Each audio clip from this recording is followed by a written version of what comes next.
right, we're coming up on some rock structure here, and I know the bass like to hang out around that, so I got a little bait fish fly here. So we're gonna take this out.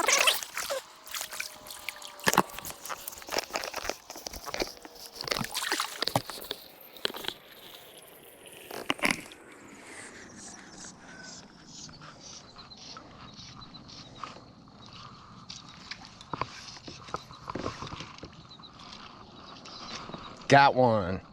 Oh, that's a good fish too.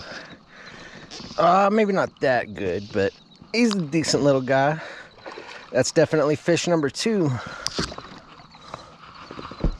Another bass, not the big one I'm looking for, but we got that boy right in the side of the mouth, right where you want it to go too. Real easy to retrieve.